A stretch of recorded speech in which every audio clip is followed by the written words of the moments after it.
안녕하세요. 즐거운 한가위입니다. 저는 결혼 7년 차의 며느리예요. 나이는 40대 있고 5살짜리 아들을 키우고 있고요. 40 넘은 큰아들도 하나 있는데 사연글 안에서 예의상 남편이라고 불러볼게요. 저는 명절이 너무 싫습니다. 명절에 명자만 들려와도 한 달이고 2달 전부터 신경이 곤두서는 사람이에요.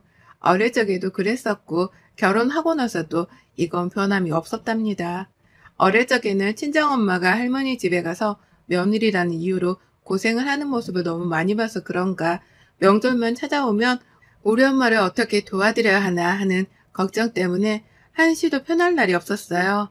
오늘은 또 숙모가 얼마나 늦게 도착을 하실지, 오늘은 또 할머니가 엄마한테 무슨 일을 가지고 혼을 내실지를 눈치 보고 걱정하느라 그 어린 나이 때부터 마음이 불편했던 거죠.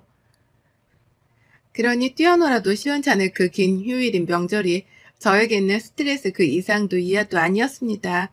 그러다 성인이 되고서는 그나마 좀 괜찮아졌어요. 엄마가 혼자 부당하게 감당해야 할 일이 있으면 아빠나 할머니한테 큰 소리를 내어보면서 엄마의 편을 더 들어줄 수 있었거든요. 저뿐만 아니라 남동생도 머리가 커서 아닌 건 아닌 것 같다고 쓴소리를 할 나이가 되었고요. 그러면서 점차 할 말은 하고 살아야 한다는 거 배웠던 것 같아요. 시댁안에서 며느리 혼자 굳은 일을 다 해가며 고생하는 건 너무나 구닥다리 같은 일이라는 걸 새삼 더 깨우쳤고, 나만큼은 결혼하고 나서라도 절대로 이런 삶을 살지 않겠다 맹세했습니다. 딸은 엄마 팔자를 담는다고 하지만 나만큼은 절대 그런 일이 없을 거라 스스로 주문을 걸어보며 말이죠. 그런데 이게 무슨 운명의 장난인 건지 제가 고심고심해서 선택한 제 남편이 딱 저희 할머니만큼이나 시집살이를 작정하고 있던 집안의 아들이었더라고요. 사람이 서글서글하고 잘 웃어주고 농담도 잘하고 그냥 뭐든 밝은 사람인 것만 같아서 좋은 환경에서 밝게 자란 사람이구나 싶었거든요. 상견례를 하면서도 어찌나 시어머니랑 시아버지가 잘 웃어주시면서 좋은 말들을 많이 해주시던지 저희 엄마도 홀딱 넘어갔습니다. 좋은 분들 같다고 하면서 말이죠. 사실 저희 엄마는 저만큼은 결혼해서 시집살이를 당하지 않았으면 좋겠다며 상견례부터 정말 이를 바득바득하며 준비를 하셨거든요. 시집살이를 할 만한 위인인지 아닌지를 판가름을 해보겠다며 혼자 인터넷으로 요즘 시어머니들은 어떤지에 대해 검색도 많이 하고 공부도 많이 하곤 상견례에 참석을 하셨습니다. 하지만 그랬던 엄마조차 좋은 분들인 것 같다고 말씀을 하니 저도 그런가 보다 싶었죠. 정말 우리 남편의 부모님은 좋은 사람들인가 보다 하고 말입니다. 하지만 반전 있는 집안에서 언제나 그렇듯 이 집구석도 그랬어요. 결혼식을 올리고 혼인도장 찍었을 때에도 괜찮았던 것 같은데 시댁에만 모인다 하면 그 난리부르스를 떨었답니다. 어찌나 모임을 좋아하고 식구들은 또 많던지요. 모였다 하면 이러다 시댁 방구석이 지하로 꺼지지는 않을까 싶어 노심초사해야 할 지경이었죠. 시어머니는 저희 집이랑 친정이 가까이 산다는 이유만으로 너는 사돈 얼굴도 찾아보고 살 건데 왜 나는 보러 안 오냐? 라며 집으로 불러내곤 하셨습니다. 아무리 친정이 시댁보다 더 가까이 산다고는 하더라도 차를 타면 거리가 적어도 30분이었고요. 직장을 다니면서 아이 키우는 집에서는 그 30분조차도 쉽사리 왔다 갔다 하며 왕래할 수 있는 거리는 아니었어요. 저도 일이 있어야 친정 부모님을 뵈러 친정에 가는 편이었고 시댁보다 딱히 더 자주 보고 산다고 할 일이 없었습니다. 하지만 어머님은 이미 가까이 살고 있다는 걸 이유를 대며 시댁은 더 머니까 며느리가 더 먼저 찾아와서 챙겨보고 살아야 한다는 주의가 머릿속에 깔려 있었습니다. 그런 생각으로 며느리를 대하니 저는 어머님의 부름을 정말 자주 들어야 했고요. 조금이라도 일이 바빠 시댁을 가지 못하겠다고 말씀을 드리면 처음엔 괜찮다고 하셨으나 점점 시간이 지날수록 삐지는 정도가 심해져선 넌 니네 친정엄마나 보고 살아라. 나 정말 섭섭해서 너랑은 이렇게 못 산다. 라는 극단적인 반응을 보이기까지 하셨어요. 어찌나 제가 죄인인 것만 같게 말씀을 하시던지 모르는 사람이 지나가다 보기라도 하면 제가 큰 잘못을 저질러서 시어머니가 이리 화를 내는 줄 알았을 겁니다. 어머님께 혼나는 저까지도 이게 내 잘못인 건가 하는 의구심이 들기 시작했으니 오죽 연기를 잘하셨는지는 예상들 하시겠죠? 그렇다 보니 저는 살아도 사는 게 아니었어요. 안 가면 안 본다고 난리, 가면 또 왔다고 들들 볶아대느라 난리. 며느리를 한시도 가만두려 하질 않는 어머님이셔서 부담스럽고 힘겨웠습니다. 그런데 또 그렇게 어머님한테 불려가 보면 시댁 안에는 사람들이 바글바글 했어요. 다 한 동네에 모여 사는 친인척들이었는지라 사람들 하나 부르면 그 옆에 사는 사람을 또 부르고 그렇게 두세 명 모이면 또 어느새 열댓 명이 모여있는 일도 다반사였습니다. 그리고 그 중에서 며느리는 저 하나였어요. 형님이 계시긴 하셨으나 아주버님 따라 지방에 내려가셔서 자주 볼 일이 명절 말고는 없었고요. 그마저도 코로나 직전에 아주버님 따라 해외로 나가시면서 최근 몇 년은 쭉 못 뵙고 지냈습니다. 그렇다 보니 저 혼자 며느리였는데 어머님이 절 무슨 하녀 부리듯이 대하더라고요. 처음엔 당신도 바쁘니 저보고 일을 좀 거들어달라며 설거지를 부탁하셨어요. 당연히 어머님이 음식을 나르고 하느라 바쁘신 게 제 눈에도 보였기에 저는 아무렇지 않게 설거지를 했습니다. 시집살이를 당하는 게 싫긴 하지만 그렇다고 어른이 일하는데 제가 마냥 가만히 손 놓고 있을 순 없었으니까요.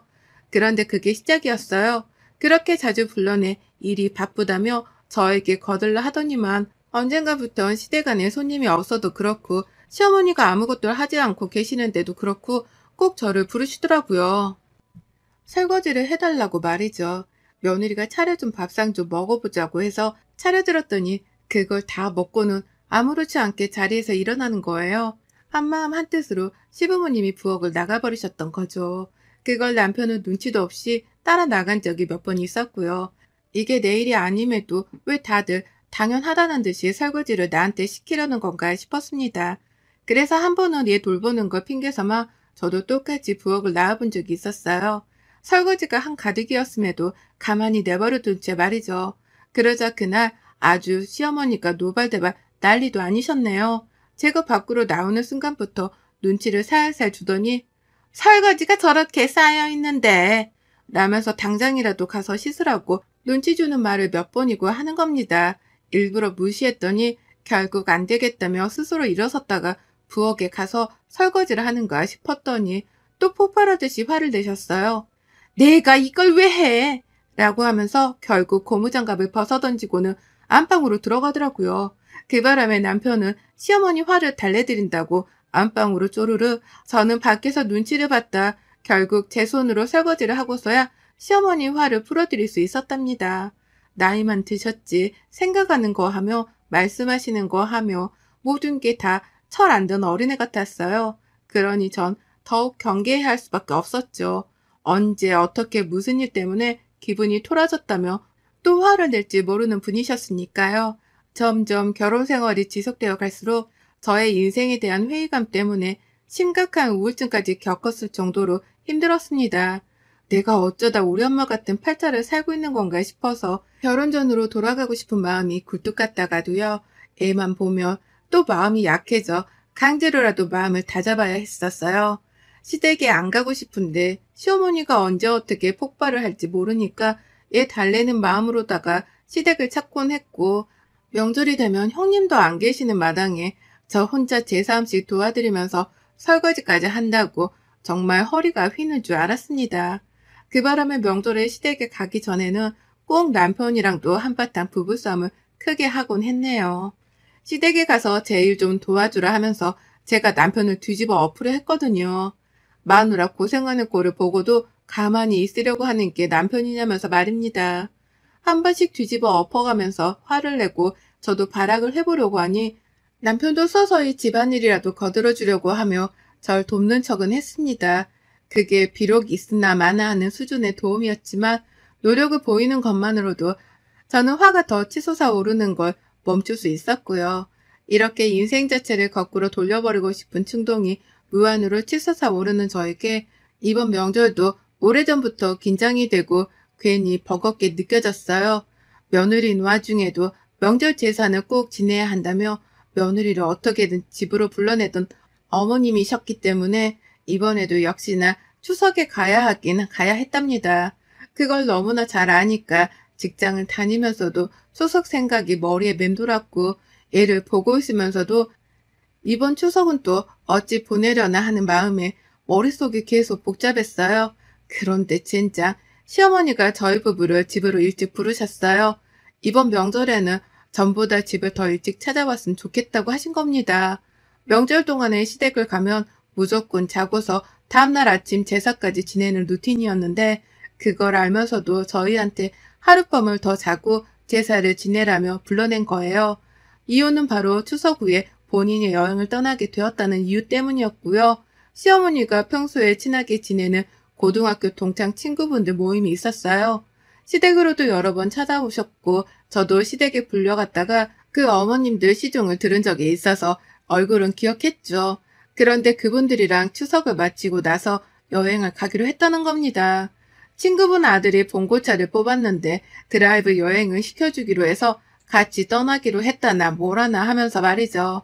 거기까지 뭐 다 상관없었습니다. 어머님이 여행 가시는 거요? 뭐 다 상관없었어요. 얼마든지 어디로라도 떠나도 전 상관없었습니다. 그런데 저한테까지 피해를 주는 건 다른 문제였죠. 저도 직장 다니면서 받을 수 있는 휴가는 한정되어 있었고 더군다나 추석은 휴가가 아니라 연휴라서 쉬는 거잖아요. 쉬는 날에 제약이 있으니 최대한 쉴 수 있을 때 충분히 쉬고 싶은 마음이 굴뚝 같았습니다. 그런데 그런 저의 사정을 뻔히 아시면서 시댁으로 하루를 더 일찍 찾아와 자고 가라 하다니요. 말도 안 된다며 남편 앞에서 고개를 절레절레 거렸죠. 그러자 남편도 새삼 늦잠 자고 아무것도 하고 싶지를 않았던지 그건 안 되겠지? 라고 물어보면서 알아서 시어머니께 거절을 하겠다고 말했습니다. 그렇게 이 일은 남편이 알아서 잘 해결할 줄 알았어요. 하지만 바로 어제 시어머니가 시댁으로 빨리 오라고 저희 부부를 갑작스레 불러내셨습니다. 처음에는 남편한테 전화를 하셨고 이내 저한테도 전화를 해서는 지금 당장 내가 할 얘기가 있으니까 집으로 와라. 번거롭게 왔다 갔다 할 생각하지 말고 이리로 와서 추석까지 지내고 가. 라고 말씀을 하더라고요. 목소리는 차분했지만 한마디라도 말대꾸를 하면 소리를 지를 거란 마냥 중간중간 거친 콧소리도 들렸습니다. 할 얘기가 있으면 전화로 해도 될 텐데 그건 또 싫은 건지 지금 빨리 집으로 오라니까 라는 말을 휴도 없이 하셨고요. 그도 모자라 이왕 온 김에 추석 때까지 쭉 있다가 가라는 말씀도 잊지 않고 꺼내셨어요. 그제서야 저는 눈치를 챘죠. 남편이 알아서 딱 잘라 거절을 하기로 해놓고 알아서 딱 자르지를 못했다는 걸 말입니다. 그러니 제 남편이 호구라는 걸 아는 시어머니는 저한테 도로 연락을 해서는 집에 하루를 더 일찍 오라 잔소리를 퍼붓는 것이었겠죠. 그걸 생각하니 이미 화가 막 나는데 남편은 어쩌냐며 쩔쩔매며 저한테 전화를 해오고 첩첩산중이었습니다. 그러다 결국은 제가 어머님께 따끔하게 말씀을 드려야겠다 싶었죠.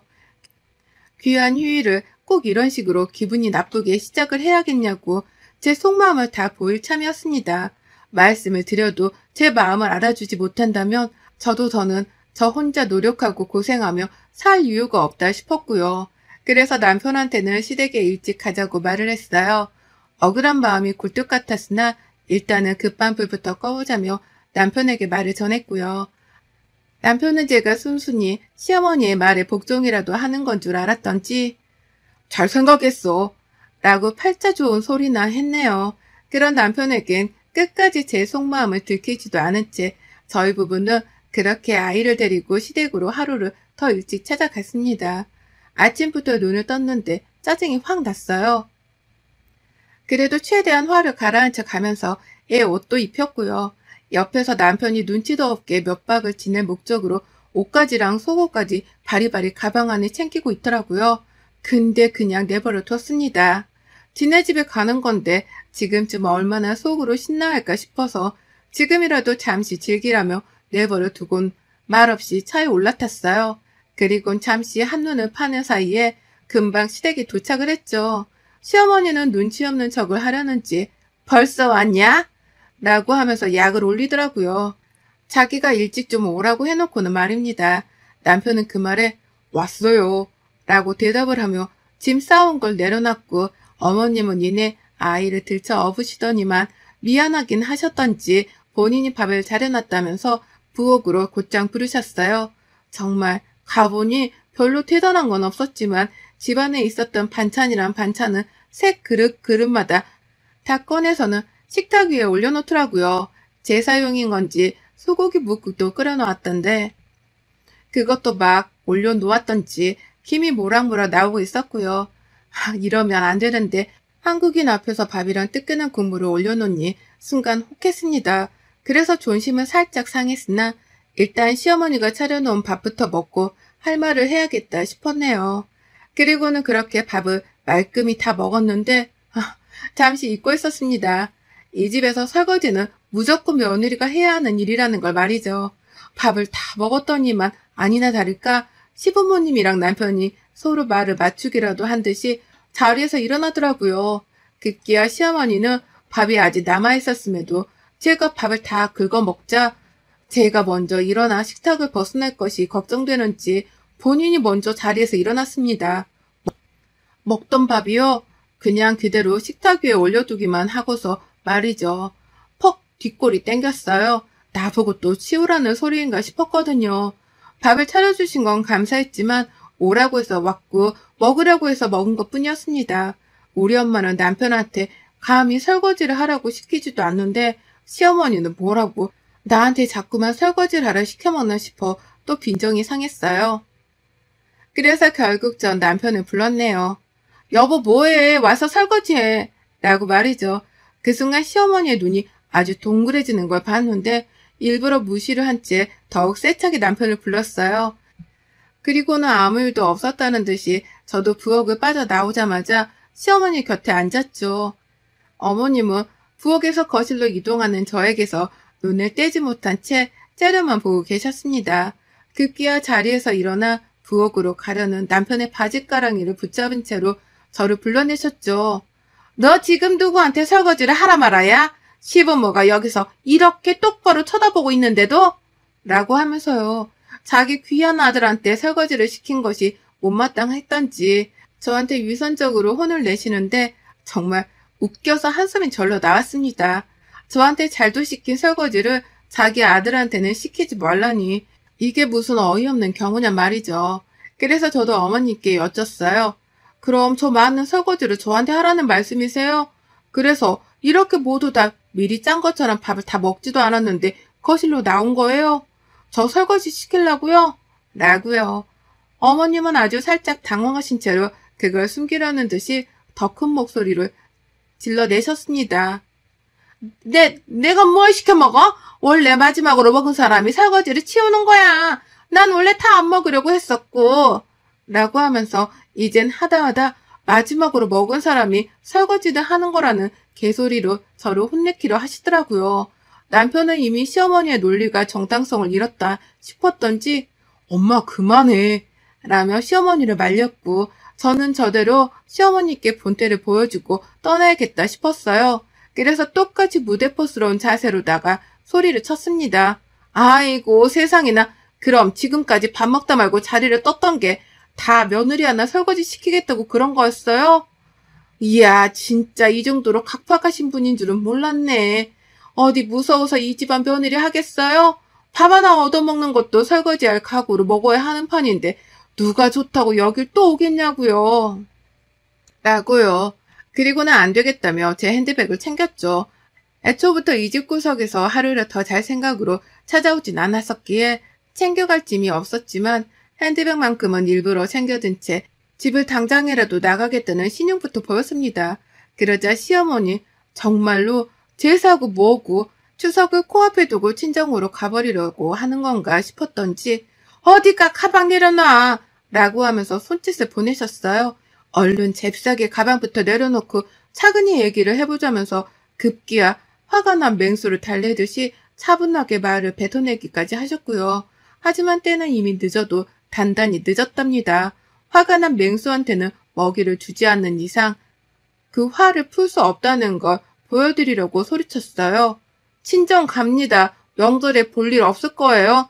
정 보고 싶으면 앞으로 설거지는 어머님이 스스로 하시겠다는 각서라도 써주시던가요. 라고요. 그리고 이 말만 떡하니 뱉어놓은 채 시댁을 뛰쳐나가버렸어요. 시어머님은 자기가 설거지라도 해주겠다고 말을 할 자세까지 보이면서 절 붙잡으려 했지만 전 시어머니를 약올리기 위해 더 반항을 하며 집을 나와버렸고요. 그 길로 친정으로 가버렸습니다. 집으로 갔다가는 시어머니가 쳐들어올까 싶어 일부러 친정으로 간 거였어요. 그리고 제 예상대로 남편한테서 한참 뒤 연락이 왔습니다. 집에 왔는데 어디 있는 거냐면서 저를 찾더라고요. 전화기 너머로는 시어머니가 저를 찾는 목소리도 같이 들렸고요. 제 예상대로 저희 집에 찾아왔던 겁니다. 시어머니를 모시고요. 그래서 나 지금 친정이야. 우리 부모님 난리 났어. 너 가만 안 두겠다고. 지금 막 이혼 서류 떼려 하는 거 내가 겨우 말리고 있으니까 잠잠해질 때까지 전화도 하지 마. 라고 말을 했어요. 겁을 주겠다며 남편한테는 우리 부모님까지 화가 단단히 났다며 고자질을 해버렸답니다. 사실 엄마 아빠가 걱정하실까봐 전 아무 말도 안 했거든요. 친정으로 가긴 갔으나 아직 친정집에 들어가진 않은 채 주변 카페 안에서 휴식을 취하는 중이었고요. 제 말에 남편은 장인, 장모 걱정이 되었는지 어쩔 줄을 몰라 했고 그대로 전화는 끊겼습니다. 원래대로라면 시어머니가 미친 듯이 전화를 해가면서 혼을 내려고 했을 텐데 시어머니도 제가 친정에 이혼 얘기를 주고받고 있다는 걸 들었던지 제 화부터 가라앉히겠다며 아무 연락을 하지 않으셨어요. 정말 쥐죽은 듯 소리 소문 없이 계시더니만 한참 뒤 문자를 떡하니 보내셨더라고요. 내가 앞으로는 설거지를 하마 라고 말이죠. 이 싸움의 시작은 시어머니라는 본인 한 사람 때문인데 보아하니 설거지 때문에 싸움이 난 줄로 아시는 듯 했습니다. 하지만 상관없었어요. 뭐 때문에 싸움이 시작된지를 모르던 알던 그건 중요하지 않았습니다. 시어머니가 설거지를 한다고 하니 이건 각서를 써서라도 약속을 받아낼 참이었고요. 이걸 기회로 이번 추석은 시댁에 참석을 하지 않기로 했습니다.